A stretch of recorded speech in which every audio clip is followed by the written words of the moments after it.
চাঁপাই নবাবগঞ্জে খালেদা জিয়ার রুহের মাগফিরাত কামনায় বিশেষ দোয়া মাহফিল অনুষ্ঠিত। চাঁপাই নবাবগঞ্জ থেকে মাহিদুল ইসলাম ফরহাদের পাঠানো তথ্য ও ভিডিওচিত্রে দেখুন বিস্তারিত। সাবেক প্রধানমন্ত্রী ও বিএনপি চেয়ারপারসন বেগম খালেদা জিয়ার আত্মার মাগফিরাত কামনায় চাঁপাই নবাবগঞ্জে বিশেষ দোয়া মাহফিল অনুষ্ঠিত হয়। সদর উপজেলার গোবরাতলা ইউনিয়ন বিএনপি আয়োজনে সোমবার 5 জানুয়ারি বিকালে মহিপুর কলেজ মাঠে এই দোয়া মাহফিল অনুষ্ঠিত হয়। এর আগে সংক্ষিপ্ত আলোচনা সভায় বক্তব্য রাখেন বিএনপির নেতৃবৃন্দ ও আলেম ওলামারা। এ সময় তারা বলেন, বেগম খালেদা জিয়া ছিলেন দেশপ্রেমিক ও দেশের সাথে এক আপোষহীন নেত্রী। তার মৃত্যুতে অপূরণীয় ক্ষতি হয়েছে দেশের। চলমান এমন অস্থিতিশীল পরিস্থিতিতে তার মতো দেশপ্রেমিকের প্রয়োজন। বক্তারা তার জীবনী নিয়ে আলোচনা ও তার জন্য সকলের দোয়া প্রার্থনা করেন।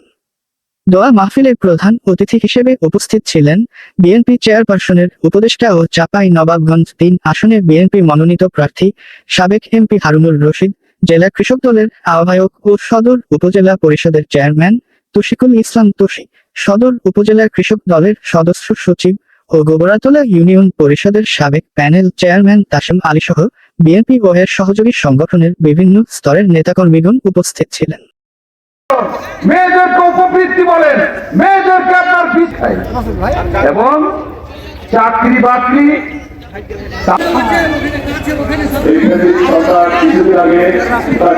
অমর হোক তারেক জিয়া জিন্দাবাদ। আসসালামু আলাইকুম। তিনি কোনোদিন অন্যায়ের কাছে মাথা নত করেনি, এই কারণে তার 2 শর্তে আমরা রাজনীতি করেছি। আজকে আপনারা নিশ্চয়ই অবগত আছেন যে দেশটা পেরেছে।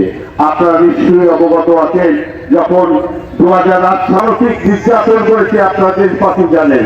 তার এই নির্যাতনের শিকারের বাংলাদেশের জনগণ, এই জনগণ আপনাদের কাছে বিরুদ্ধভাবে বিবরণ করেছে।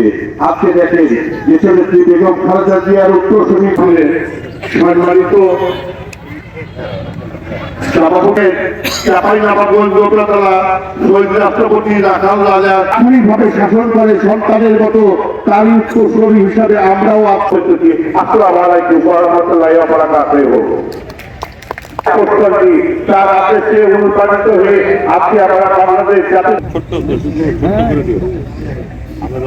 বাংলাদেশ অভিনন্দন শুভেচ্ছা। আসসালামু আলাইকুম। আজকে আসলে বক্তব্য দেওয়ার বাংলাদেশের লক্ষ্য জনতা মা বোনেরা তারই সন্তান। এই বলে আমি আমার দেশের নেত্রী খালেদা জিয়ার বিরুদ্ধে যেমন একটি দুর্নীতি সম্মানিত আহ্বায়ক আমাদের একজন অভিভাবক ছিল। এই অভিভাবক সভাপতি উপস্থিত আমাদের বাংলাদেশ জাতীয়তাবাদী দলের সাবেক চেয়ারম্যান